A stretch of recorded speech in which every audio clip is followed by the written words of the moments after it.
जय हिंद स्टूडेंट्स। आज की क्लास के अंदर अपन इनेप्ट टेक्निक के बारे में पढ़ने वाले हैं। इससे पहले अपन ने COSY NMR spectroscopy that's COSY technique और डेप टेक्निक और एनोई टेक्निक भी पढ़ी थी। ठीक है, इनेप्ट टेक्निक के अंदर हमारे क्या होता है, देखो आपको पता है अपन क्या करते हैं, पोलराइजेशन का ट्रांसफर करते हैं। तो एनओई के अंदर में हमने क्या किया था, एक प्रोटॉन था उसको हम डबल इरिडेट करते हैं तो दूसरे वाले प्रोटॉन की क्या होती है, इंटेंसिटी इंक्रीज हो जाती है। ठीक है, डेप्थ के अंदर हम एंगल्स के ऊपर क्या करते हैं, पीक्स प्राप्त कर लेते हैं। ऐसे इनेप्ट के अंदर क्या होता है, हमारे जो पीक मिलती है वो मिलती है एक दूसरे के एंटी, यानी दैट मीन्स अगर आपका क्वाड्रेट सिग्नल आ रहा है तो दो जो पीक मिलेगी वो आपको पॉजिटिव एरिया में मिलेगी, जबकि दो पीक मिलेगी वो आपको नेगेटिव एरिया में मिलेगी। वो होती है आपकी इनेप्ट टेक्निक। ठीक है, अब देखो इनेप्ट की फुल फॉर्म होती है incredible nature enhancement by polarisation का ट्रांसफर। ठीक है, there are two ways of the transfer magnetisation. दो प्रकार है, दो तरीके हैं आपके पास में किसी भी मैग्नेटाइजेशन को ट्रांसफर करने के। पहला आप पढ़ चुके हैं एनोई, न्यूक्लियर ओवरहाउस इफेक्ट, जिसके अकॉर्डिंग हम क्या करते थे, एक प्रोटॉन को डबल इरिडेट करते थे तो दूसरे वाले प्रोटॉन की इंटेंसिटी ऑटोमेटिक इंक्रीज हो जाती थी। इनेप्ट को हम पढ़ने वाले हैं। तो द एनोई transfer occur directly through space. देखो एनोई ट्रांसफर होता है वो क्या होता है, दोनों प्रोटॉन आपके सेम फेज में होने चाहिए तभी एनोई ट्रांसफर होता है। From one proton to another proton in INEPT transfer occur via J coupling. देखो इनेप्ट ट्रांसफर कब होगा, जब आपका कार्बन 13 1H यानी कोई एनएमआर, यानी जब आपके कार्बन और हाइड्रोजन के बीच में बॉन्ड बन जाएगा, कपलिंग हो जाएगी, तो आपकी कौन सी होगी, इनेप्ट टेक्निक होने वाली है। ठीक है, कहने का मतलब इसके अंदर जो इफेक्ट पड़ेगा वो बॉन्ड का मामला है इसके अंदर, सिंपल सी बात है, क्योंकि कपलिंग बॉन्ड से ही तो हो रही है। तो the in INEPT tech transfer occur via J coupling which means through bond effect between atoms, यानी बॉन्ड इफेक्ट यानी बॉन्ड बनेगा दोनों एटम के बीच में, उस बॉन्ड को ही हमको पढ़ना है इनेप्ट टेक्निक के अंदर। ठीक है, अब मैं इसको समझाता हूँ ये क्या चीज़ लिखी हुई है, ये क्या है। ये देखो देखो आपने ये डायग्राम देखा होगा खूब बार, ये इनेप्ट टेक्निक का डायग्राम है। इसके अंदर क्या होता है, जो 13 कार्बन है और 1H हाइड्रोजन है, ये दोनों क्या कर रहे हैं, आपस में कपलिंग कर रहे हैं। अब देखो यहाँ पर एक चीज और नोटिस करने वाली है कि 1 हाइड्रोजन की 90 डिग्री की पीक है, जबकि 13 कार्बन की 90 डिग्री वाली पीक प्रेजेंट ही नहीं है। ऐसा क्यों है, क्योंकि देखो हम ये जो पीक ड्रॉ करते हैं ना, ये करते हैं हम मैग्नेटाइजेशन के थ्रू। दैट मीन्स अगर आप जैसे मान लो ये जो आपका जैसे ये जो है, ये आपका मैग्नेटिक फील्ड लगा रखा है हमने इस एरिया के अंदर, इस सिद्ध में हमने मैग्नेटिक फील्ड लगा रखा है, तो आपका जो कार्बन है ना वो ऑटोमेटिक इस फील्ड के अंदर प्रेजेंट है, इसी इसी डायरेक्शन के अंदर आपका कार्बन का सिग्नल है वो इसी डायरेक्शन में प्रेजेंट है, तो वो आपको कोई पीक नहीं देने वाला है। ठीक है, दैट मीन्स ये जो कार्बन है आपका, ये जो हाइड्रोजन है, ये डबलेट सिग्नल दे रहा है। क्यों, क्योंकि हम किसकी कपलिंग पढ़ रहे हैं, कार्बन और हाइड्रोजन की कपलिंग पढ़ रहे हैं, और हम कपलिंग को कैसे निकालते हैं, N+1 वाले फॉर्मूले से, तो यानी 2 आ रहा है। ठीक है, क्योंकि एक हाइड्रोजन से अटैच है ना, तो N+1 = 2 आ रहा है। तो यहाँ पे बेटा डबलेट सिग्नल सिग्नल आ रहा है। इस डबलेट सिग्नल में क्या हो रहा है, देखो 1 हाइड्रोजन है, ये 90 डिग्री के ऊपर दे रहा है, 13 कार्बन नहीं दे रहा है। इसका मैंने आपको रीजन बताया, क्योंकि इसका जो सिग्नल है वो क्या है, आपके मैग्नेटिक फील्ड की दिशा के अंदर है, डायरेक्शन किसकी है, मैग्नेटिक फील्ड की है, तो ये कोई इफेक्ट कर ही नहीं रहा है। लेकिन सिग्नल 1H की जब बात करते हैं तो वो क्या है, इसके अपोजिट डायरेक्शन के अंदर है, इसलिए वो क्या कर रहा है, यहाँ पर सिग्नल पीक दे रहा है। जैसे ही हम क्या करते हैं, इसका टो डिलेशन दे रहे हैं, ये देखो ये टो है ना, ये डिले टाइम होता है, ये मैं बताऊंगा अभी क्यों देते हैं। इसको समझने से पहले आप इस चीज़ को समझो। ये आपका ये कुछ रेशो है, देखो ये x है, ये y, ये x -x है, इसके जस्ट अपोजिट है, ये y है, इसके जस्ट माइनस है, -y है। ये जो अल्फा और बीटा है, ये क्या होता है, देखो कार्बन है ना, ये कौन सा सिग्नल दे रहा है, डबलेट सिग्नल दे रहा है। दैट मीन्स कार्बन एक बार जुड़ेगा H अल्फा से और कार्बन जुड़ेगा H बीटा से। ये जो सिग्नल आ रहे हैं ये कैसे सिग्नल है, आपके डबलेट सिग्नल है, और इसको हम बोलते हैं कार्बन हाइड्रोजन, जिसको हम बोलते हैं कौन सा सिग्नल, डबलेट सिग्नल। अब ये डबलेट सिग्नल कैसे दे रहा है वो समझते हैं। ये अल्फा बीटा देखो दोनों एक ही डायरेक्शन के अंदर प्रेजेंट है, तो दोनों जब एक ही डायरेक्शन प्रेजेंट है, इसका मतलब दोनों क्या है, कपल है, दोनों क्या है, कपलिंग के अंदर हो रखे हैं। लेकिन जैसे ही हम इसको कुछ टाइम देते हैं, तो टाइम देने पर ये दोनों क्या हो जाते हैं, कुछ इस प्रकार से खुल जाते हैं। जैसे ये खुल रहे हैं ना, यानी ये दोनों खुल गए हैं, इसका मतलब है ये जो फेज है इसमें देखो आप एक्स है, वो जस्ट अपोजिट सिग्नल है किसका, -x का। अगर मैं इसको अल्फा बोल रहा हूँ, इसको बीटा बोल रहा हूँ, तो आप ये चीज़ देखिए कि अल्फा जो है वो एक्स के ऊपर दे रहा है, और जो बीटा है, बीटा सिग्नल है वो -x के ऊपर प्रेजेंट है। दैट मीन्स ये दोनों सिग्नल एक दूसरे के एंटी है, दैट मीन्स अपोजिट डायरेक्शन में। तो इसको हम बोलते हैं एंटी फेज डायरेक्शन। कौन सी फेज है, ये एंटी फेज डायरेक्शन है।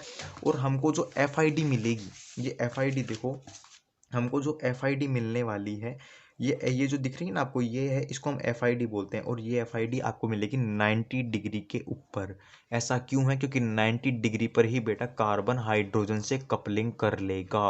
अगर कार्बन हाइड्रोजन से कपलिंग नहीं करेगा तो आपको एफ आई डी, ये जो फ्रीक्वेंसी आपको दिख रही है, नहीं मिलेगी, और ये आपकी डिटेक्ट भी नहीं होगी, और आपका स्पेक्ट्रम भी प्राप्त नहीं होगा। ठीक है, तो एफ आई डी इंपॉर्टेंट है, क्योंकि आपको कौन से एरिया में मिल रही है? 90 डिग्री में। और ये 90 डिग्री में ही क्यों मिल रही है? क्योंकि 90 डिग्री में मिलने का रीजन मैंने आपको बता दिया, क्योंकि यहाँ पर कार्बन हाइड्रोजन से कपल कर चुका है। That means alpha signal is coupled by the beta signal. ठीक है, यानी ये दोनों जब कपलिंग हो जाएगी तो इसकी ऑटोमेटिक ही कपलिंग हो जाएगी ना, ये वो समझाना चाह रहा हूँ मैं आपको। अब देखो इसके बीच में अपन एक डिले टाइम दे रहे हैं। ये डिले टाइम देने की क्या आवश्यकता पड़ती है? देखो मैं आपको बताता हूँ। आपने सुना होगा कि कोई भी पॉजिटिव होती चीज़ होती है वो नेगेटिव से कैंसिल आउट हो जाती है। तो इस पॉजिटिव चीज़ नेगेटिव से कैंसिल आउट ना हो, इसके लिए हम क्या करते हैं, उसके बीच में एक रीफोर्सिंग पीरियड डाल देते हैं। जिससे क्या होता है, रीफोर्सिंग पीरियड का मतलब होता है कि ये जैसे ऐसे है ना, तो ये ऑटोमेटिक ही खुद की फेज में आने की कोशिश करने लग जाते हैं।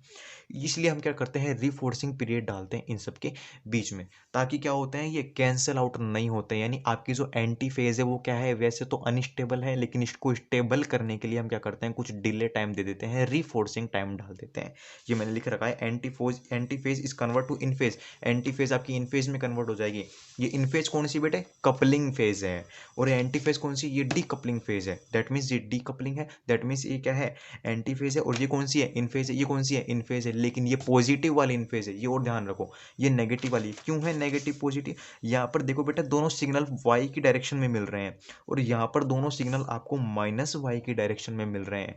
अगर मैं बोलूँ कि अगर आपकी ये वाली पीक मेरे को ऐसे मिल रही है, ये वाली पीक बेटा, ये वाली पीक अगर मेरे को ऐसे मिल रही है, तो 100% मैं बोल सकता हूँ कि ये वाली पीक मेरे को आपको ऐसे मिलने वाली है। दैट मीन्स अगर ये आपको y मिल रही है तो ये आपकी माइनस वाई मिलने वाली है। यही क्या होती है, आपकी एंटी फेज होती है। तो ये आपको डायग्राम समझ में आ गया होगा। ठीक है, ये एफ आई डी क्या होती है बेटे? एफ आई डी में क्या होता है, आपका जो ये एक्सिस है ना, ये इसके आपको एक बार पॉजिटिव सिग्नल देगा और एक बार नेगेटिव देगा, एक बार पॉजिटिव देगा, एक बार नेगेटिव देगा, टाइम के अकॉर्डिंग। लेकिन क्या होता है, नेक्स्ट अंत में जाकर क्या होता है, एंडिंग में जाकर ये पूरा का पूरा आपको बिल्कुल बिल्कुल बिल्कुल ऐसे लाइन में मिल जाता है। दैट मीन्स यहाँ पर कोई क्या है, यहाँ पर डी कपलिंग हो चुकी है। यहाँ पर क्या हो चुकी है, डी कपलिंग। अगर कपलिंग होती तो आपको सिग्नल मिलता है कैसे, ऐसे। डी कपलिंग में आपको सिग्नल मिल रहा है कैसे, ऐसे। ठीक है बेटे, तो ये चीज़ हम इसमें पढ़ने वाले, यही होती है आपकी इनेप्ट टेक्निक। अगर आप बनाकर आओ तो बेटे ये वाला डायग्राम जरूर बना लेना, चाहे इसका स्क्रीनशॉट ले लो। ये फालतू का कचरा हटा देना जो समझाने के लिए। ये वाला डायग्राम जरूर खींच के आना, ये 3 डायग्राम बना के आना। ये जो डायग्राम है ये कौन से फेज का, ये बेटा वाई है, तो ये कौन सा है, माइनस वाई। अब एक चीज़ बताओ, अगर ये माइनस वाई है तो 100% श्योर है सर इसके बाद में ये वापिस एंटी फेज में जाएगा, और एंटी फेज से वापिस ये कौन सी फेज में चला जाएगा, पॉजिटिव फेज में चला जाएगा। अरे भाई पहले पॉजिटिव आया, फिर एंटी आया, फिर नेगेटिव आया, तो फिर एंटी आएगा, फिर पॉजिटिव आएगा। ठीक है ना, तो ये क्या होती है, ये प्रोसेस चलती रहती है आपकी, और आपको स्पेक्ट्रम प्राप्त होता है। पॉजिटिव में आपको ऊपर की तरफ मिलेगा और नेगेटिव में आपको नीचे की तरफ मिलेगा। ठीक है बेटे, अब देखो, डबलेट होगा तो यानी कार्बन हाइड्रोजन के साथ में है। ट्रिपलेट होगा तो बेटा कार्बन के साथ में 2 हाइड्रोजन है। That means the n+2 is equal to, समझ गए ना। इसमें क्या होता है, हम n+1 कितने हाइड्रोजन है, 1+1 इजिकल टू 2। इसमें कितने हैं, 1+1 equal to 1+2 equal to 3। That means J 0 और माइनस जे, याद रखना। अगर आप नॉर्मल स्पेक्ट्रा खींचते हो NCH2 का, तो उसके अंदर आपको कपलिंग मिलती है 1:2:1। दैट मीन्स ये आपकी कपलिंग मिलती है। लेकिन इनेप्ट में जो आपको टेक्निक मिलती है ना, जो आपको कपलिंग मिलती है, जो स्पेक्ट्रा आपको मिलता है, वो बेटा 0 मिलता है। दैट मीन्स एक ही मिलेगा आपको, और एक आपको ये मिलेगा। ये वाला जो है ना, ये वाला जो 0 वाला है, ये आपको बिल्कुल हल्का सा मिलेगा। जो इसमें 2 के अंदर जो सबसे बड़ा दिख रहा है, इसमें आपको छोटा सा मिलेगा। क्योंकि रीज़न मैं आपको बताती हूँ, क्योंकि एक बार ही क्या चलती है, एक बार तो ये आपके मैग्नेटिक फील्ड जो आपने लगाया है उसकी इसकी सिद्ध में चलेगी। ठीक है, उसकी डायरेक्शन में चलेगी, और एक बार उसके एंटी में चलेगी। ठीक है, अब ये थोड़ी समझ लो। Inept works differently. We create the coherence on the one molecule with a 90-degree pulse, then wait a period of time. मैंने आपको बता दिया। At this position 2 components of the doublet signal. इस पोजिशन के अंदर क्या होते हैं, दोनों कंपोनेंट्स कौन सा सिग्नल दे रहे हैं बेटा, doublet position, are opposite in phase. ये दोनों क्या है, अपोजिट सिग्नल दे रहे हैं, लेकिन दोनों क्या है, अपोजिट फेज में। That known as anti phase, इसी को हम क्या बोलते हैं, एंटी फेज। मैंने आपको बताया एंटी फेज आर अनस्टेबल होती है। ये आपका अल्फा है, ये आपका बीटा है, ये J-2 है, ये सॉरी ये J/2 है, ये J-2 है, क्योंकि ये नेगेटिव फील्ड में जा रही है, ये पॉजिटिव फील्ड में जा रही है। समझ गए। 1/2 से यानी 90 डिग्री का रोटेशन दिया गया है इसको।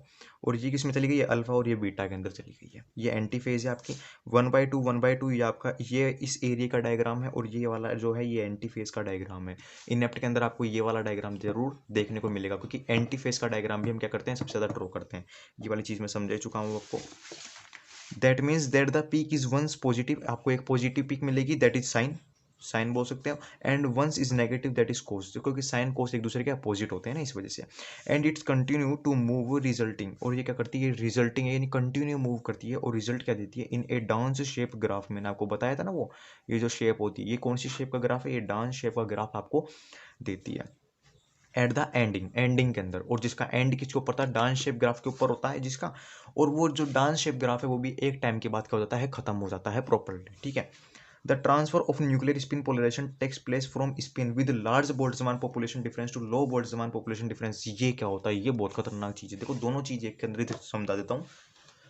पॉजिटिव से आप नेगेटिव में जा रहे हो ना, तो दैट मीन्स लार्ज बोल्ट्जमान से आप कहाँ पे जा रहे हो, लो बोल्ट्जमान में। इसी को हम बोलते हैं लो बोल्ट्जमान और लार्ज बोल्ट्जमान।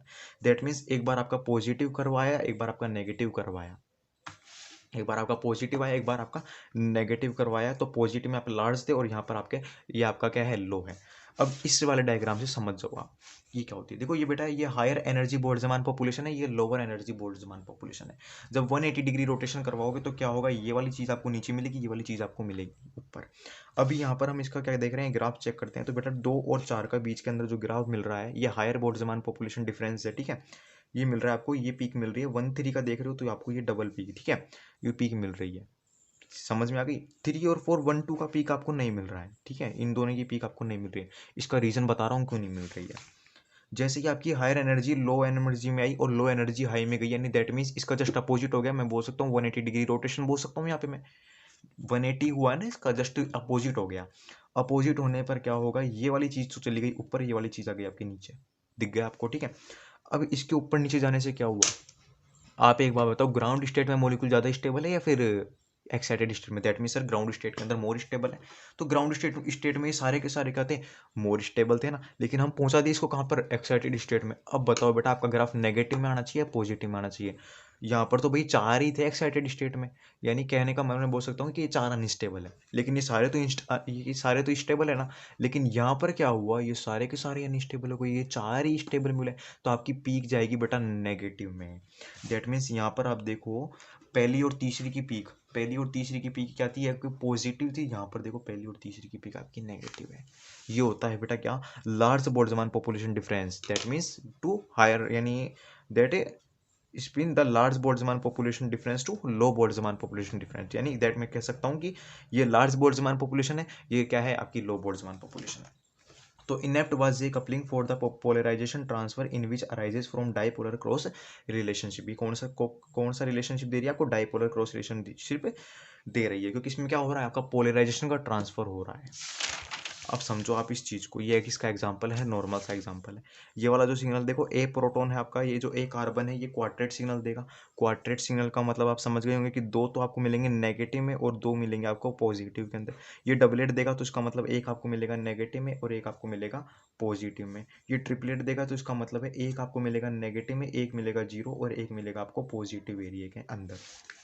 ये जो ए है इसका क्या है, क्वाड्रेट सिग्नल है, क्योंकि आपको पता है n+1 से निकाल लिए। इसका भी किससे निकाले हो, n+1। इसके पास एक ही हाइड्रोजन है, डबलेट सिग्नल देगा। 2 हाइड्रोजन है, ट्रिपलेट देगा। इसके पास 3 हाइड्रोजन है, 4 सिग्नल से क्वाड्रेट सिग्नल देगा। इस सी का सिग्नल देख लो, सी का यानी सी क्या है आपका, सी है आपका ट्रिपलेट सिग्नल देने वाला। देखो 1, और इसका मैंने क्या कर दिया, छोटा कर दिया, क्योंकि ये 0 है एक तरीके से, और ये आपका सिग्नल आ गया। ए क्या है, क्वाड्रेट है। क्वाड्रेट में देखो 2 सिग्नल आपको मिले हैं हायर फील्ड में और 2 सिग्नल मिले हैं आपको लोअर फील्ड में। दैट मीन्स मैं बोल सकता हूँ ये नेगेटिव फील्ड है, ये आपका पॉजिटिव फील्ड है।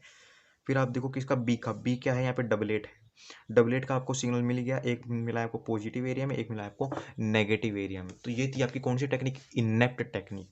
अगर आपको और भी कुछ देखना है तो मैं इसकी जो पीडीएफ है, यानी जिस बुक से इसको रेफरेंस किया गया है, उस बुक की आपको पीडीएफ आपको डिस्क्रिप्शन में डाल दूंगा। वहाँ से आप और ज़्यादा नॉलेज ले सकते हैं, अगर अब भी आपको नहीं समझ में आया है तो। और अगर आपको समझ में आ गया तो बेटे लिख कर जाना कि सर मेरे को बिल्कुल समझ में आ गया है, ठीक है। मिलते हैं आपसे नेक्स्ट वीडियो में, अभी के लिए जय हिंद जय भारत।